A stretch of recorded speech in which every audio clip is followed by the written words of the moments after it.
prejudice. Wrote a song about it. Like to hear it? Here it goes. Free your mind.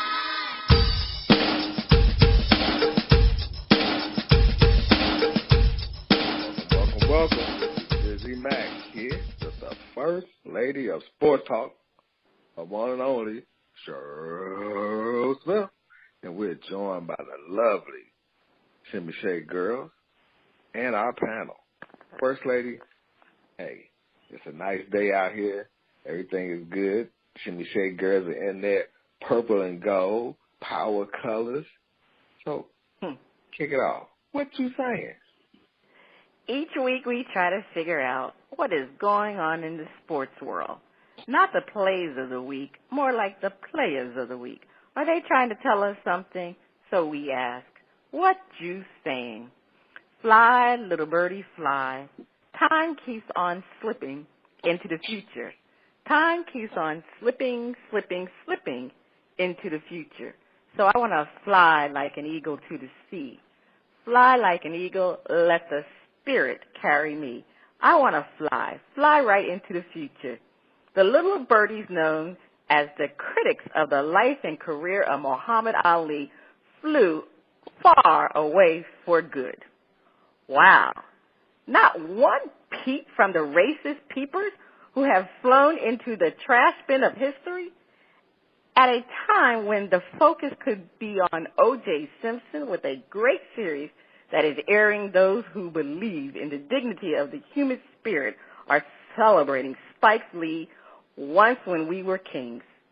Does the fact that there has not been one bit of criticism about the life of Muhammad Ali, even from Republicans, say times have changed?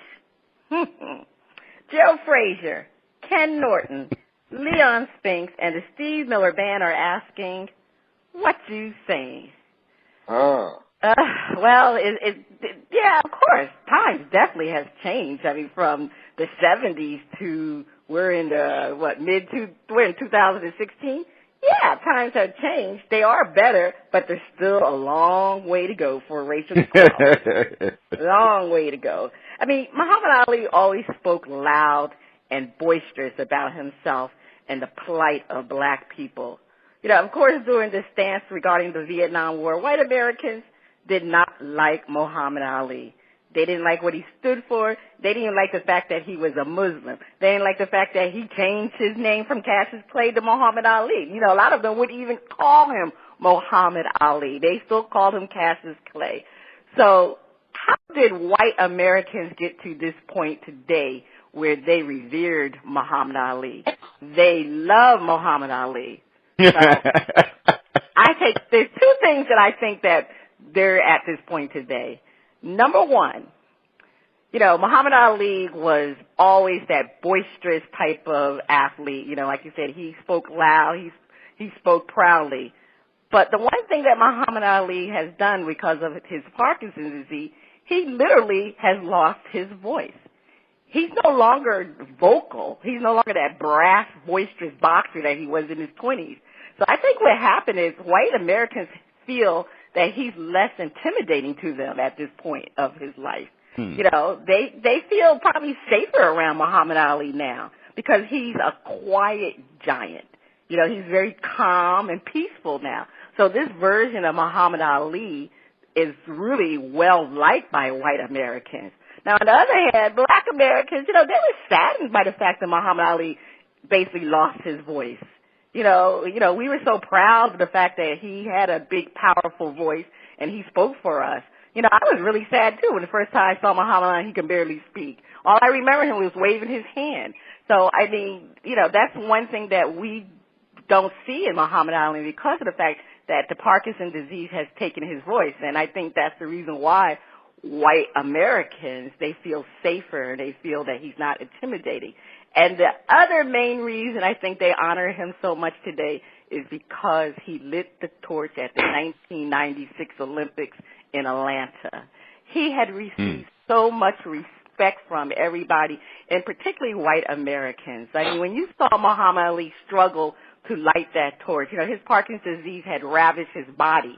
he had severe tremors, and it was extremely difficult for him to light that torch, but he persevered, and he lit the torch. And I think that moment in time erased a lot of bad feelings that white people had for Muhammad Ali, and they forever loved him because of that special moment. And I think that's the reason why he is so well liked today.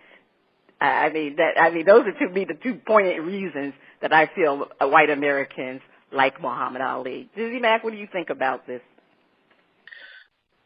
Man, it's. You're right, First Lady. Here you go, trying to hopefully pinpoint one thing when there's just so many things, so many examples. But anybody that goes against the establishment, when you're talking about feeling discriminated against or feeling like you should fall in line and do what everybody else is doing.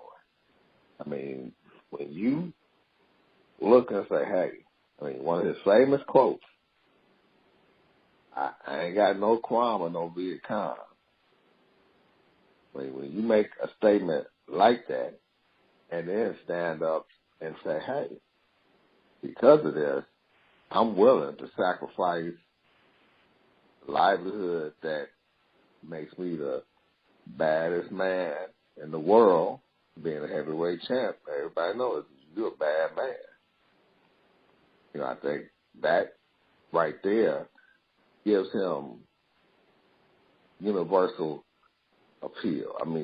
Somebody that's able to challenge and win and be reinstated and come back to achieve so much.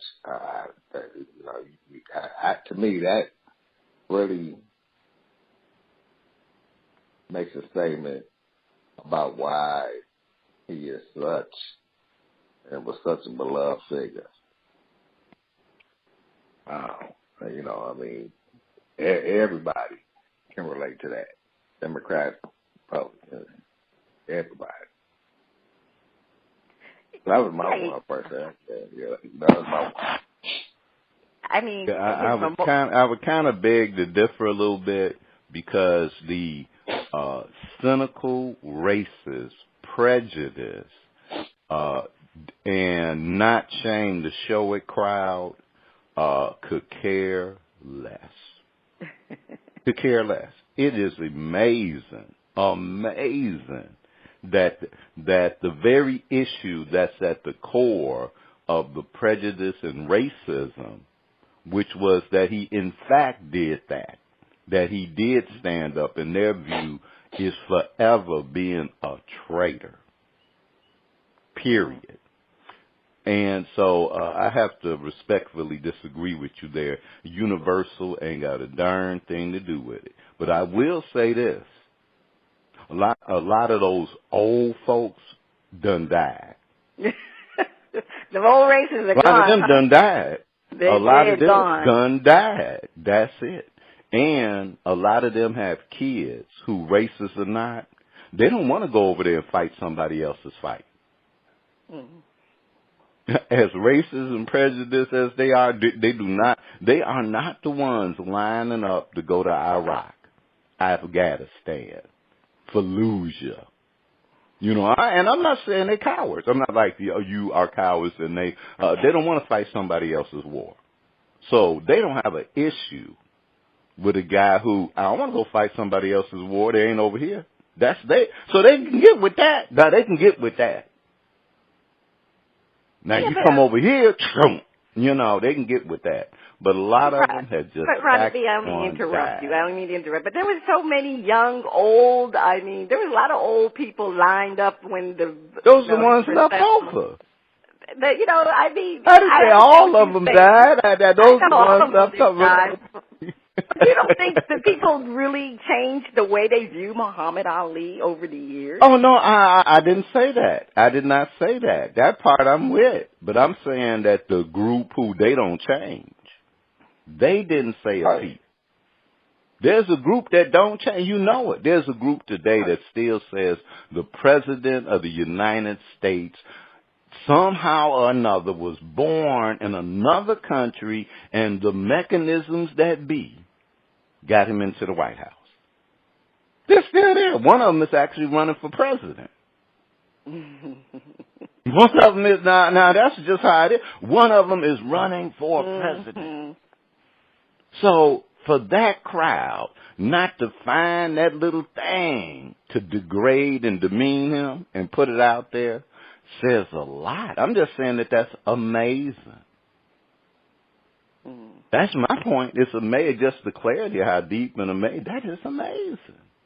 That crowd, that crowd did not come up to throw some kind of slight in.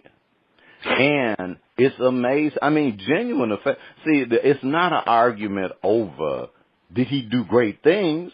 No, nobody, they can't. No, they would even say that, but they'd add in that little caveat.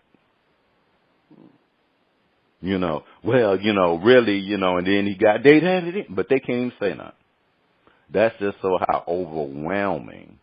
And, I certainly agree that guy at the Olympics, but I also think that there are people who, the time, a lot of the old bigots died. A lot of them died. They're in the dustbin of history. And a lot of the newer ones, they kind of grew up respecting Muhammad Ali. Their friends so they respected him too. They didn't have an issue. And it didn't get carried forward. So in that essence, it's a good thing. But like I said, it's just amazing that those ugly forces. This is the one where they just didn't say nothing. Just zip their lips. They just zip their lips. I think, but Dizzie, move it along. Don't call it a comeback. I've been here for years, rocking my peers, putting suckers up here, making the tears rain down like a monsoon to the bass go boom, explosion, overpowered. Over the competition, I'm towering. Wrecking shop when I drop these lyrics that'll make you call the cops. Don't you dare stare. You better move. Don't ever compare me to the rest of it. I'll get you sliced and diced. Competition paying up price. I'm gonna knock you out, huh? I'm gonna say knock you out, huh? We're not talking about Monique, Lamoureux, Jocelyn, Lamoureux, Sarah Valancourt. We're talking about the knockout punch. Gordie Howe would land on his opponent in the hockey ring. Mr. Hockey was a bad man. He would whip you with his scorn and then beat you down during the fight. Sooner or later, I want to see a boxing match, but a hockey game broke out and became synonymous with Howe, who played in 6 decades. Would Howe prove of today's hockey game? Do you miss the Rough Riders of hockey? Lower, the guys known for a high stick. Would the Serve Hockey have their championship at some other time other than when the NBA playoffs are happening? Wayne, the Great One Gretzky, Bobby the Golden Jet Hull, and Bobby Orr are asking, what you saying? Well, hockey is a long season, so it kind of coincides with it being a long season. That's what happens. Springtime, this time is the time they have their playoffs. And they're overshadowed. No two ways about it. They're overshadowed right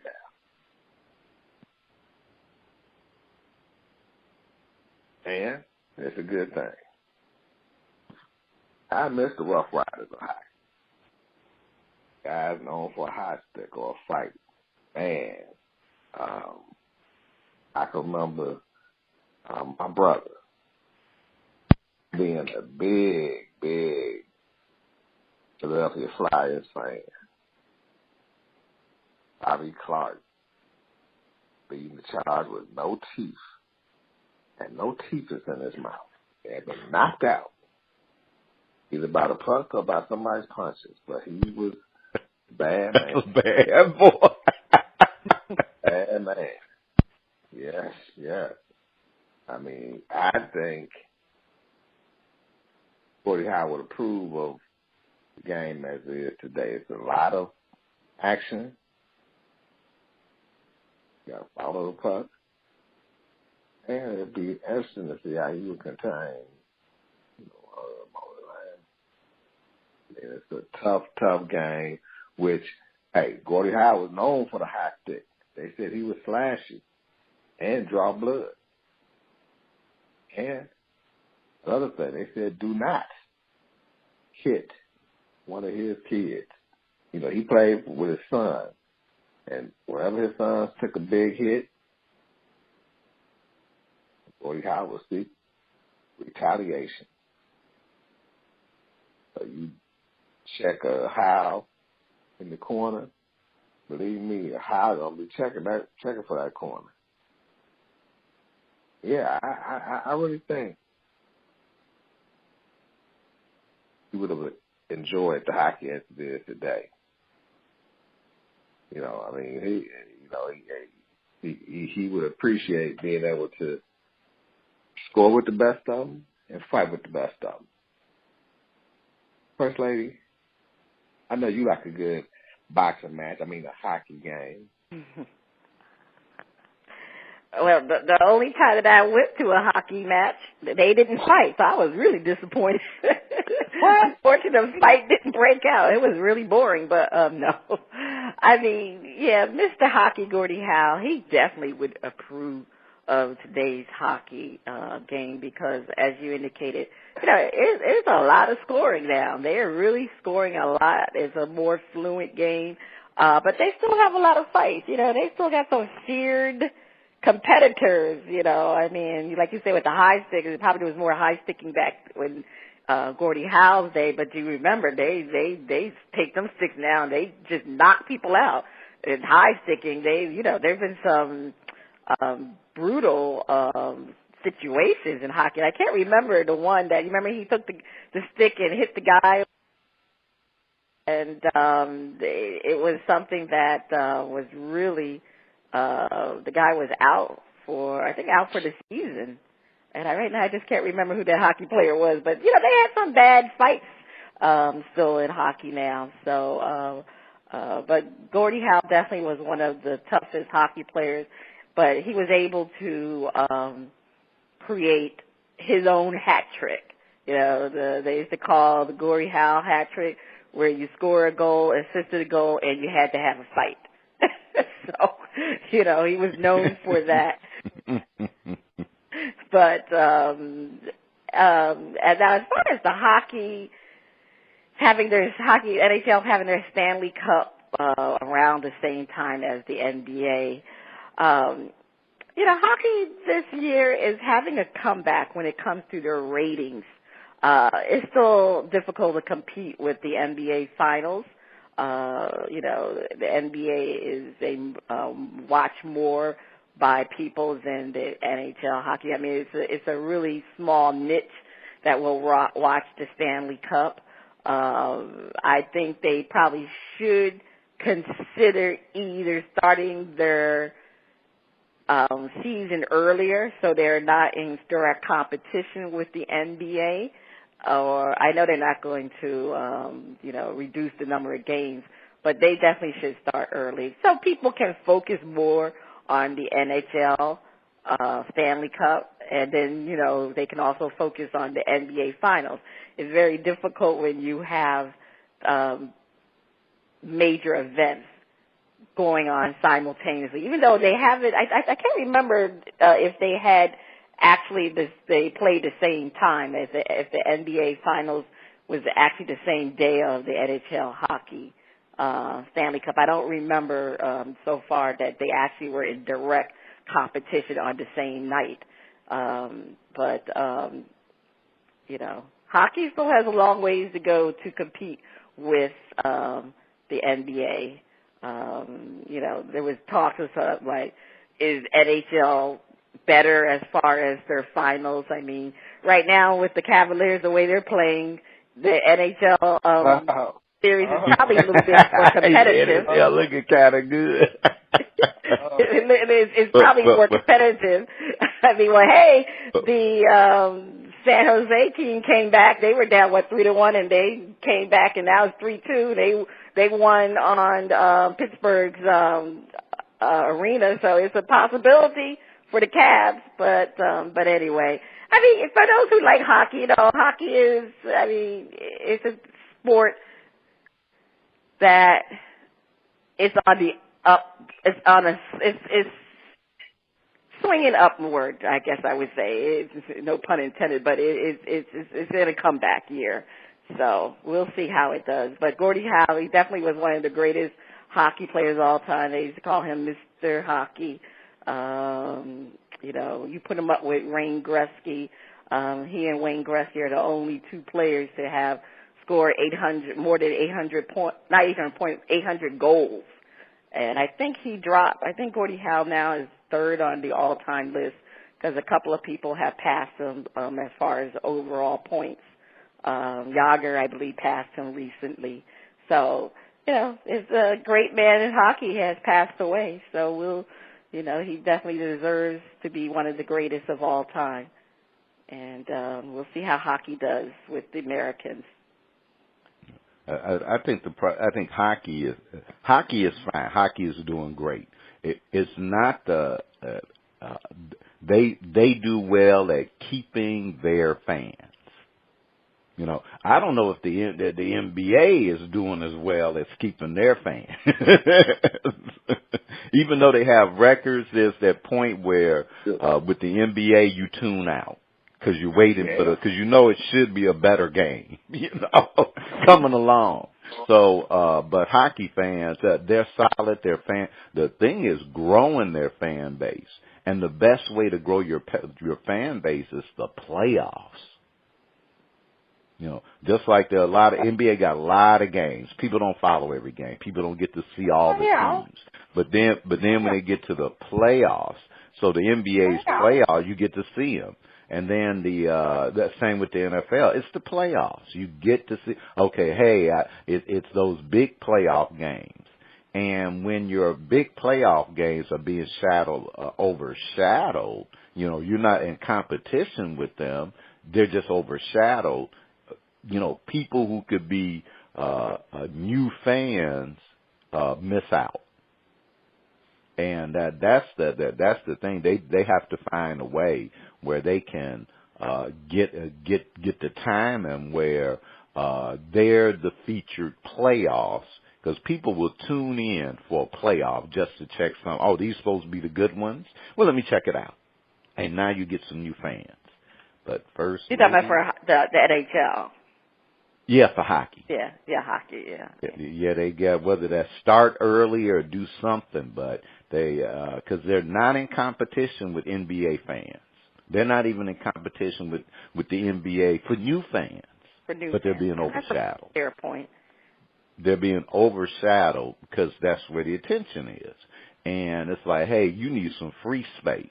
So that, like you're the only game in town. And it's like, well, this is the only game in town. So, let's see. And these are your best teams playing. So it's like, hey, this is the face of our sport. And, so hey, but first. Well, they're on a national they're on national channels. So, I mean, at one point they weren't. Yeah, I mean, it's not that I'm not saying they're not on. They don't directly compete, but they're overshadowed. They are overshadowed. Yes. I agree. Yeah, you can't, they're overshadowed. Oh, okay, well, yeah, the hockey, okay, well, hey, I'll check out the NBA game. But, for new fans, they're overshadowed. Well, the first two listeners to email us or send a shout-out why the ladies are grouped together will receive a $25 gift card from our partners at NFLShop.com. Now, your hint is they are cold as ice. Stay tuned. Coming up next, we have a performance from the Audio Scientist Laboratory on the first part of Shout-Out. Do we have a music group on? The Audio Scientist Laboratory. Seems like we going to school. Free Mr. Vaughn. Free Mr. Vaughn. Free Mr. Vaughn. Aware of your assumptions. If you assume you can't get the work done, you won't get the work done. What if you could assume differently? When you catch yourself thinking, that task is too complicated, or the goal is out of reach, stop. Realize what you're saying is just your own assumption. And your own assumption is something you can quickly change. It's easy to assume you can't. It's much better to figure out how you can and then to make it happen. Negative assumptions are made worse by the fact that they don't go away on their own. Once you assume you can't do something, you'll always operate under that assumption unless you make the intentional effort to rid yourself of it. So what are the things you've assumed you cannot do? Perhaps it is time to prove those assumptions wrong.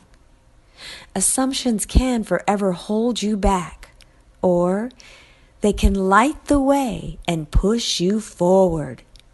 Be aware of your own assumptions and keep only the ones that serve you best. The music flows in from around the globe. Get a shout out from the panel. First Lady, I can't wait to hear the music from the Audio Scientist Laboratory. Damn, that was a mouthful. On Shout Out, we feature new independent artists who are looking to find their shining star. If we like what we hear, we'll give the track a shout out. If we don't like it, we hit the mute. This morning, we have the Audio Scientist Laboratory out of Detroit, Michigan, with their album Symphony Number 1. All right, DJ, let's hear Tonight.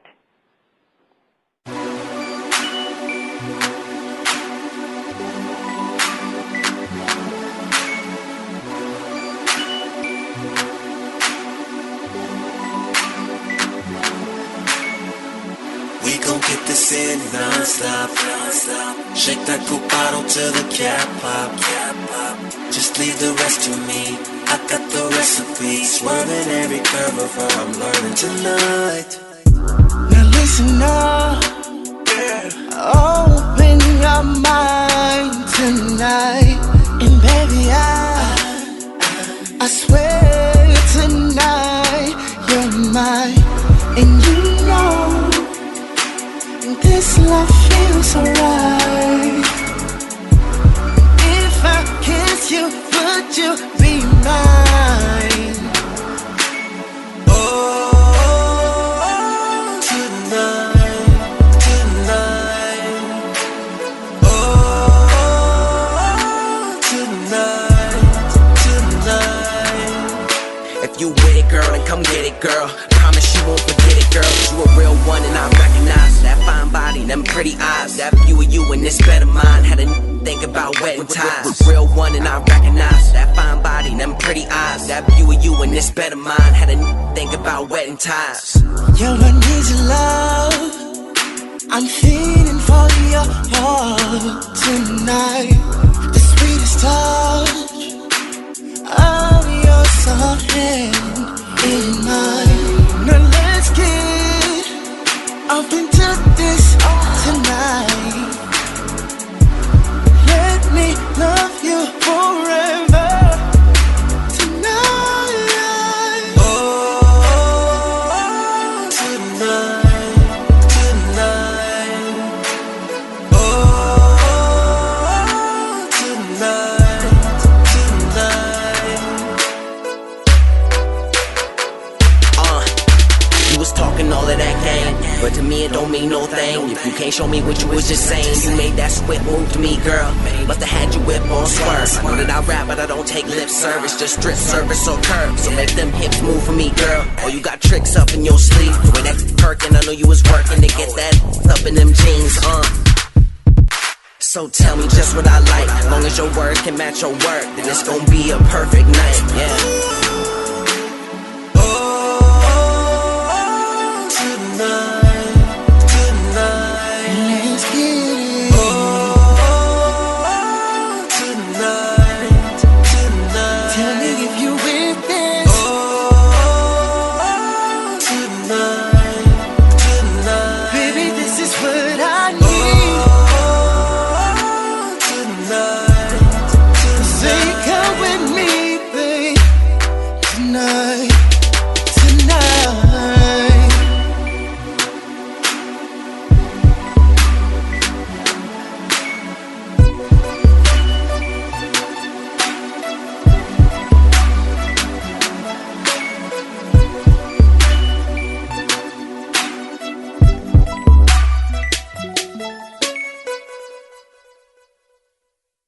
right, let's get to our panel to see what they thought about the song tonight.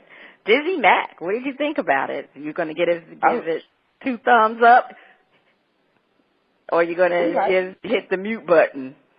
Hey, First Lady, we liked it. It was something about that kind of repetitious, kind of melodic beat. Shimmy Shake Girls were in a zone. We're giving it a shout out. Shout it out. Ronnie B. I'm a little bit on the fence. I kind of went in and went out with it. I'm gonna give it a yo. You gotta give it a yo. Okay, no, I enjoyed the song. I thought you're right, Dizzie Mac. It was a melodic beat, but it still had a lot of variation in there. I thought his voice was excellent, and I liked the rap to it. So I thought it just brought a good combination of rapping and singing together. So I enjoyed it. They showed me that they can cook something up in that laboratory. So, I mean, they're scientists and they're making a way with their music. So I don't know. I disagree with you, Ronnie B, with that yo. But anyway, everybody's entitled to their opinions. So we'll hear from them on the part 2 of Shout Out. Is that the sound of my favorite underwater friend?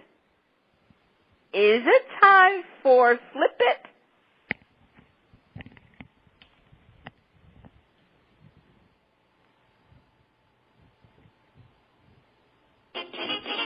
Here's the story of a lovely lady who was bringing up 3 very lovely girls.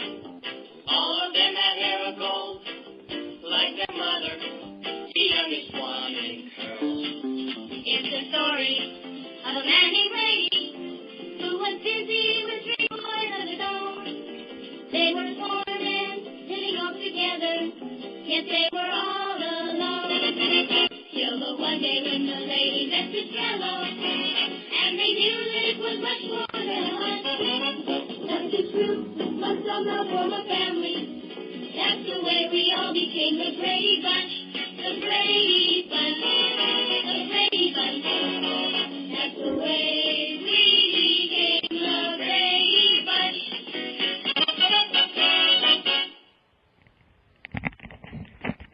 Flipper is still on vacation this week, and he sent in some of his buddies, to play in the pool. All right, time for Flip It, where our hosts defend the point and then flip the script and defend the opposing view. The fans have spoken.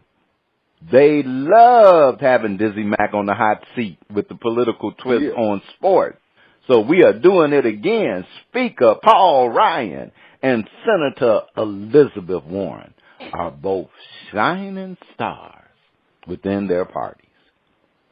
Who would make a better coach at this point to turn things around and have the Cavaliers do whatever it takes and somehow, some way, win the championship? We ask the panel to defend Speaker Paul Ryan. Dizzie Mac, defend. Well, see, Paul Ryan would be very, very calming influence. That is what the Cavaliers would need to be able to make this comeback. Somebody with a calm demeanor, but yet confident. I can see Paul Ryan challenging LeBron and company, play to the highest level, and also continue to be physical in the paint, to go inside and dominate. I think he would push the buttons that would allow Cleveland to parlay Kyrie Irving to go off for 34 points, but to also have 4 or 5 more assists. That's helping your team. And Paul Ryan could do that. All right, we heard to defense from Dizzie Mac. First Lady, Speaker Paul Ryan, defend. Speaker Paul Ryan would be a great coach for the Cavaliers. I mean, he's going to bring a lot of energy to coaching LeBron and the guys. But one thing about Speaker Paul Ryan, he's a numbers guy. If you remember, he thought he had the best physical budget for the country solely based upon the numbers, you know. He was going to cut back all the Democratic programs. Now, Paul Ryan, he loves his fuzzy math, but he would run the Cavaliers by fuzzy numbers. He would be an analytics coach. He would look at each player's plus and minus, and his coaching would be based upon their numbers. Now, LeBron probably wouldn't like this because his favorite players, J.R.R. Smith and Tristan Thompson, they may not have great plus and minus totals, but Paul Ryan doesn't care. He's going to push his numbers, and the number system will win a championship for the Cavaliers. All right, you heard the defense for Speaker Paul Ryan as the one who can turn this 3-1 hole into a championship. But it's time to flip it. We ask the panel to defend. Coach Senator Elizabeth Warren, Dizzie Mac, defend. Oh, hey, you know, when you're dealing with somebody that is very, very emotional, somebody that has the fire, and Elizabeth Warren has that fire. It's burning deep within. It's contagious because all she has to do is call upon the emotions. LeBron James, get emotional. Quit accepting losing.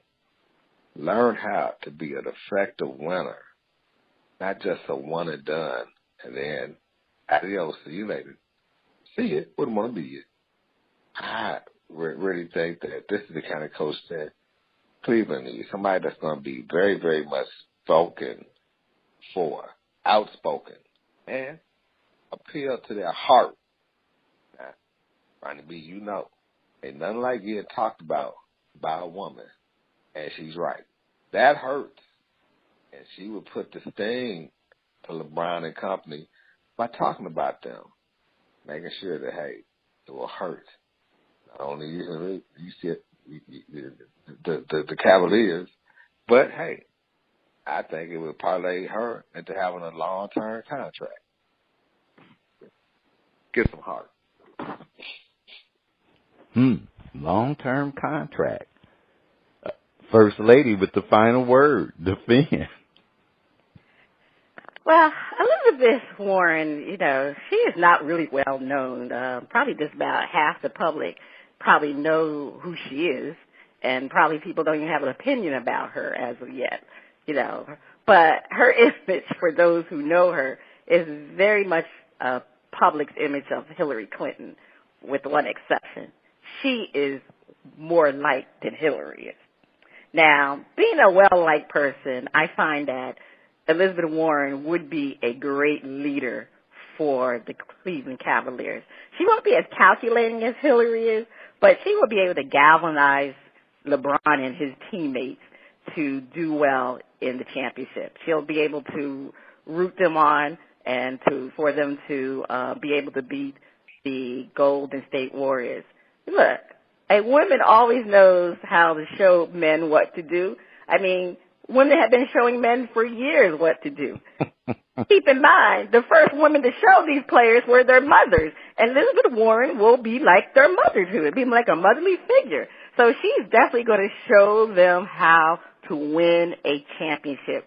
Mothers always knows best. All right, you heard the figure on both sides to flip it. And I was surprised that the part of the defense wasn't that anybody, male or female, who can talk down Donald Trump got something going for her. She can out-Twitter the Trumpster. And if she can do that, imagine what she'd be doing to the she'd be pulling those refs over on the sidelines, giving them a lecture on how they aired, and they would be reversing calls. First Lady, take us to break. Stay tuned. Up next, the funnies and our favorite underwater friend who is on vacation on Flip It Part 2. Free Mr. Vaughn, some more. Focus and commitment. You have plenty of good possibilities on this day. In this situation, pick one at a time. Commit to it and go with it. No looking back and no holding back. If you fill your mind with worry about missing out on other things, you miss out on everything. Focus on what you've chosen. Find satisfaction in it and leave the other things for other times and places. Your attention is most powerful when it's undivided. Your work is most effective when it is focused. Doing 2, 3, 4, or more tasks mean you're not doing any task as well as you could be. Give each effort, each experience the full attention it deserves. Let go of the mistaken assumption that your work is merely something to be endured. Put all you have into each thing you do. Watch as you continuously add new riches to your life. Honor every activity, every moment, every person and situation with your full attention and respect, and delight in the great rewards earned with focus and commitment. Welcome back. You are still listening to Bras, Panties, and Sports. It's time for the funnies. Dizzie Mac, over to you. First Lady, thank you. And guess what, First Lady? We may, and I say this hesitantly, we may have our 16th Need to Grow story of 2016. But I'm going to let you and Ronnie B be the judge. Because I see Ronnie B over there side-eyeing me thinking, okay, here's another story. Okay, Ronnie B, check this out. Residents unnerved by adult baby store in Chicago suburb. Some residents of a Chicago suburb are calling for the removal of a business catering to adults who enjoy acting and being treated as babies. Wah, wah. Tackables only allows customers inside by appointment and has its doors locked and windows blocked at all times. But some local residents express outrage at the activities that take place inside the store. Oh, boy. Here we go. Stop smirking, First Lady. Stop smirking. The store owner gave a tour of the facility in a YouTube video and showed off the shop's adult-sized items, including a rocking horse, a high chair, and a playpen with a 7-foot-tall crib. Wow. Things for people who come to play, take pictures with. And everybody has access to a nursery, the owner said in the video. The store specializes in selling adult diapers, depends, which the owner said are marketed towards those with medical needs as well as ADDL or adult baby diaper lovers. Some of whom have sexual fetishes related to wearing diapers or acting like babies. It's hard for us to swallow. Oh, bad pun. In this community, a resident said at a village hall meeting Tuesday night, he's getting his party on in there and we're supposed to sit back and watch. Another local resident said some residents defended Tackables. They're not having sex with their diapers on. They're having people feed them and act like a baby. One resident said at the meeting, I wouldn't want to go there.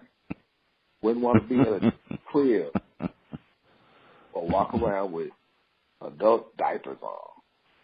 I don't know. I've had some bosses who were big babies, so they might as well, put on some diapers. got on a rocking horse. Big babies. I know a few NBA players who they might as well go sign up. Some of them playing in the playoffs. Big babies. Big babies. And we know NFL quarterbacks who ain't nothing but big babies. They just need to put the diaper on. Big baby. Well, gosh darn it, Ronnie B. If splashing is on you and me and the First Lady and the set, it must be time for our favorite underwater friend. It's time for Flip It. You know it is, and First Lady had an alert, so she had to step out the studio. So we're gonna just move along. Time for Flip It, where our hosts defend a point and flip the script and defend the opposing view. Von Miller is considered holding out or not playing for 1 year because of money. He wants it, and the Broncos don't want to give it up. Money, money, money, money. We thought about the panel debating both sides of this issue, but we decided to have a little more fun. It is all about the Tubmans. That's right, the Tubmans. The Smackaroos, the Cabbage, the Money.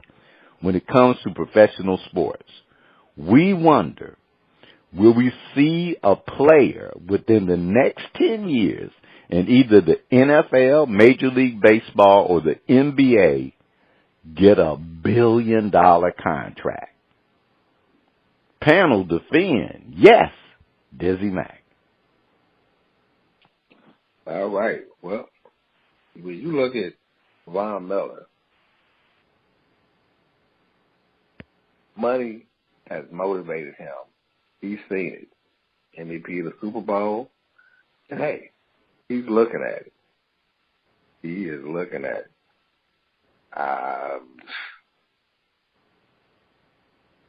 Hey, well, you know, the cabbage, the green, hey, we will probably see salaries going up. Somebody's going to pay the Smackaroos. They're going to pay as they look at having a player who is a game changer. We will see that player get that $1 billion contract. I can't say whether it's going to be the NFL, Major League Baseball, NBA, but all three sports are fighting to be that first sport to have that player. And that player is going to have to be a special player, and it's going to have to be somebody that's going to be okay with having that much amount of money and not screwing it up. But, yeah, I would say you're going to see it. You're going to see it. Now, it's going to be interesting to see who it is and how far they're able to carry that. But you will see that first $1 billion player and then watch him act a fool with that money. All right. Hope they don't act a fool. Okay. Now, yes, there will be a $1 billion player. And I'm going to say it will be in baseball. Baseball loves to lock down players for long-term contracts. And the life of a baseball player, as far as being a value, being able to produce, is much longer than an NFL player. Simply the contact, the way the sports is, the way the game is played. Baseball players can last much. They have longer careers, and there's so much more they can do to keep their health up, keep their body up, where they can perform at a high level. But in football, as I say, you one hit away from retirement. You one twisted their ankle. You one bad move. Nobody, football players, they don't even get touched and something and got ruptured because they were in position and went and made it, and the body went, that's it. NBA players that running up and down that court every day is just hard on the body. Hard on the body, it's a tough game, and it's a tough game. It's the physical demands of the NBA and NFL prohibit a $1 billion player. Where Major League Baseball, there are a lot of positions where if you can lock that player down for a good long term, they're gonna pay a player. They're gonna get a player who's gonna have a $1 billion contract. Okay. All right. But this is Flip It, where we flip the script. We wonder, will we see a player within the next 10 years in either the NFL, in Major League Baseball, or NBA get a $1 billion contract? Panel defend. No. Dizzie Mac defend. Oh, the owners will give up that kind of money. They won't see their sport be taken over by the love of green or somebody's demand for that much money. They're going to keep the prices low. They're not going to do that to their sport because that person will have single-handedly, to me, taken down their sport and made it very, very difficult because they're going to be expected to be that type player. And you have to have the longevity. And the stats look toward not being able to sustain and maintain that type of level of play for very long. I'm not saying that they won't be solid, but to have that kind of money, you're going to have to be superhuman almost. The hits that you take, the physicalness of the game, you're going to have to win 98% of your battles. That's whether you're blocking, running, catching, running routes, whatever it is that you're going to be doing, you're going to have to do it in the top 1%. And that's going to be very hard to justify giving that kind of money. And if it comes down to it, giving you that money or walking, you better have your walking shoes on, brother. No. All right. Dizzie Mac says the walking shoes on. As we said, it's all about the Tubmans, the smackaroos. The owners are about keeping those Tubmans and smackaroos in their bank account, not putting it into the players. As the song goes, money, share it wisely, but don't take a slice of my pie. Yeah. So any money is coming out of the owner's slice of the pie. And the owners want to limit that slice as much as they can. The NFL, it's virtually impossible in the NFL for a player to get a $1 billion contract because of the physicality of the game and the life expectancy of an NFL career. Same with the NBA. Right. Now, in baseball has the highest chance of having a $1 billion player, but this is why it won't happen. And the reason it won't happen is that Major League Baseball, like the other sports, they want to see performance for some period of time before they want to make sure you're going to stay in the game, 1, physically, 2, mentally, 3, stay out of jail, and not have any stuff that comes up in the media. Right. So they want to see you work with some money early before you start getting the big bucks. And that's just the nature of all of them, but baseball as well. Now, baseball, again, would be the closest if it came to a $1 billion player, but they're not going to do it. And the second reason why they're not going to do it is that, once a player has played to where they can, quote, get the big money, now what happens is the player actually does have wear and tear physically. They actually do. Now it's more a matter of, am I paying them the big money because they can perform, or are they the right mix for the team that I'm putting together to win championships? Because that's what makes me big money and my slice of the pie go up.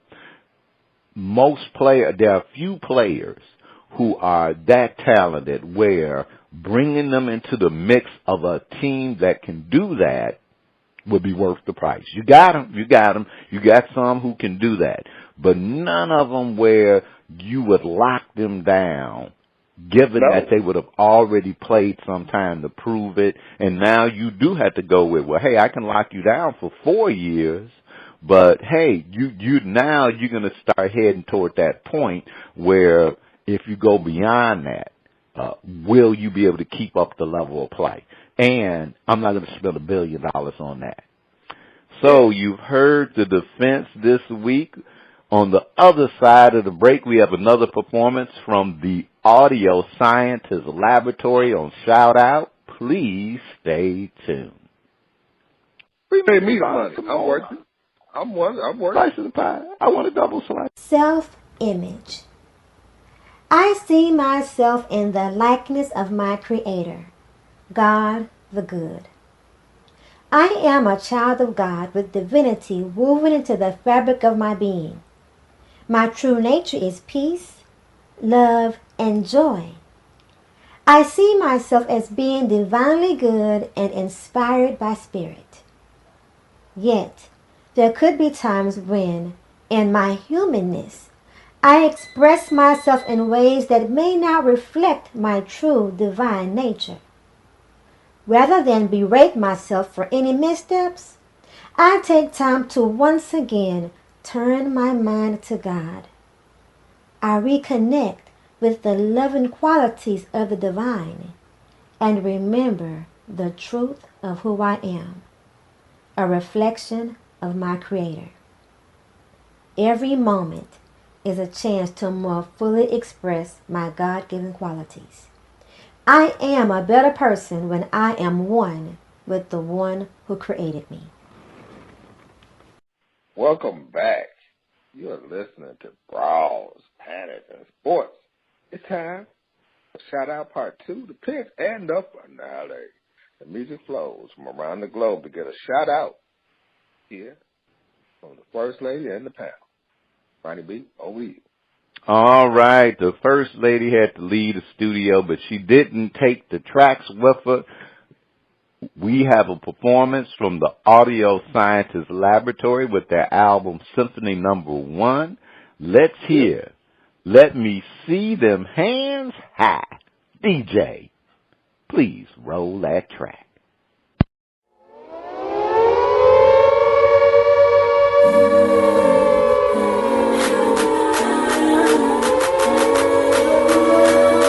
Looking at a packed house full of people, cake as big as Beanie Siegel. Gotta hit them with that banger, so we did it just like Regal. Motion pictures in my kitchen when these ladies get to switching, and I kick that out if the shorty get technician. Cause the party ammunition kinda blurring up my vision. Ain't no money in my pocket, coulda swore we charged admission fee. Everybody sipping, I ain't even gon' be tripping. But homie, I catch you slipping, you ain't whipping. We gotta stay safe, but remain to have a good time. Fellas sipping brew, and the ladies got the like mine. If I could get attention, but only a few seconds.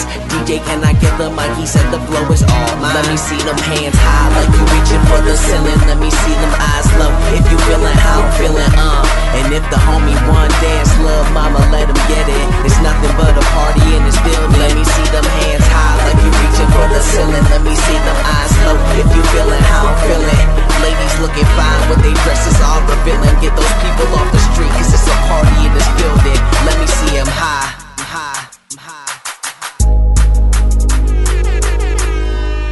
Me and my girls gon' shut it down. Go ahead and get another round. And you know we about to turn it up, so get your hands up. And the party don't stop, cause we barely ever sleepin'. House party moves every night of this weekend. Mixture in the cup, got the whole crew geekin'. We drink, pour, drink, that's some refillin', repeatin'. Party so loud, all the here is screamin'. I'm trying to spit some game, but I'm slurring all I'm speaking. And everybody turning, ain't a damn thing concerning. Like the roof on fire, get that moan burning. Cause everybody here and they came to have some fun. Did my thing, we finally went in through the right one. Not a single light on, but them strobes in the corner. Let's get the whole block covered by the news reporters. Let me see them hands high like you reaching for the ceiling. Let me see them eyes low if you feeling how I'm feeling, And if the homie want dance, love mama, let him get it. It's nothing but a party in this building. Let me see them hands high like you reaching for the ceiling. Let me see them eyes low if you feeling how I'm feeling. Ladies looking fine with their dresses all revealing. Get those people off the street, cause it's a party in this building. Let me see them high. It's been a minute since I've been in this zone. Hear my jams and sing the phone. Show out and show up. Yeah, you know that's what's up. Let's go.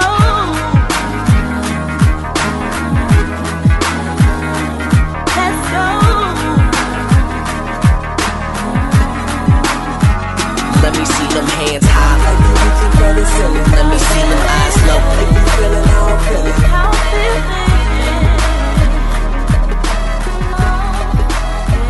Let me see them hands high like you reaching for the ceiling. Let me see them eyes low if you feeling how I'm feeling.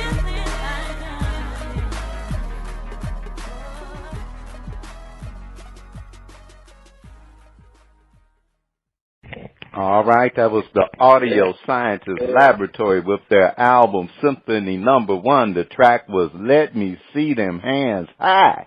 Is the track getting a shout out or the mute button, Dizzie Mac? Oh, man, me and the Shimmy Shake Girls are shouting that out. That's an anthem. The Shimmy Shake Girls had their hands high. They were grooving to it, shimmying and shaking. And, hey, I even threw on a strobe light, and, hey, it was even more fun. Dizzie Mac broke out the strobe light. Okay, I think there was a party going on. Well, I'm giving this one a shout out. I was feeling it. I'm in the groove with that one. So Let Me See Them Hands High got me over the fence. Yeah. Hand up. Now that's the end of shout out. If you like what you heard from the Audio Scientist Laboratory, check them out on Old Grumpy, New York. If you'd like to be heard or have any comments, you can send your emails and tracks to Panties at oldgrumpyradio.com. It is time for the picks. The First Lady did send in her picks. She made sure we had them. Dizzie Mac was last year's champion of the hardwood. Will he repeat the feat? Well, we'll see. It's getting tight. It may go that way. Dizzie Mac. The Cavaliers will outscore the Warriors by at least 15 points in Game 5. 25,000 correct. 25,000 incorrect. No, they will not. Dizzie Mac says no, they will not. The First Lady says no, they will not. Okay. Show me the love. Show me the love. Kevin Love, that is, will score less than 10 points in Game 5. 10,000 correct. Minus 15,000 incorrect. Kevin Love will score less than 10 points in Game 5. Dizzie Mac. No, he'll score. That'll be his best game of the season. And they will still lose. Dizzie Mac says Kevin Love will score more than 10 points. And the First Lady says, agrees with him, no. So, Kevin, they both on the same page. We will see. Klay Thompson will score over 20 points in Game 5. 10,000 correct, minus 10,000 incorrect. Dizzie Mac. Yes, sir, he will. He will. He's going to get off. And the First Lady agrees. Yes. All right. So far, they both going. They neck and neck. Stephen Curry will lead all scorers in Game 6. 35,000 correct. Minus 10,000 incorrect.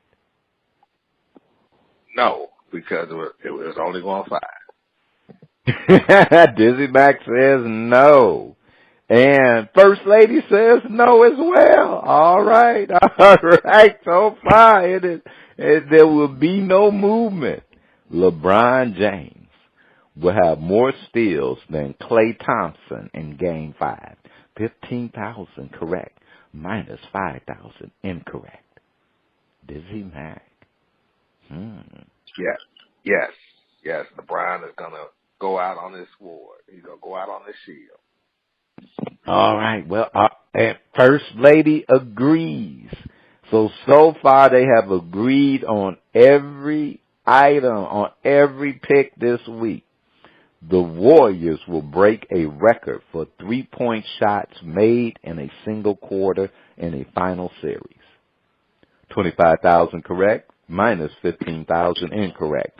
And for you viewers, that would mean that in a quarter, first, second, third, or fourth, they'd be throwing them threes up, and they would break a record. All right, Dizzie Mac, will they do that? I say no. Dizzie Mac says no. All right. And I don't think there's ever been a week where the First Lady and Dizzie Mac agreed on every pick. But this is the week. And since we do not know what the standing is, we know that there will be no change unless something gets thrown in the mix. But we shall see. We shall see what it will be. All right. Yeah. Filling in for the First Lady. And First Lady, take care of yourself. We're glad. Fortunately, you had to go take care of a couple of issues and may that go easily. But before we go, it is time to find out what we missed this week. Dizzie Mac, what did you miss this week? This week I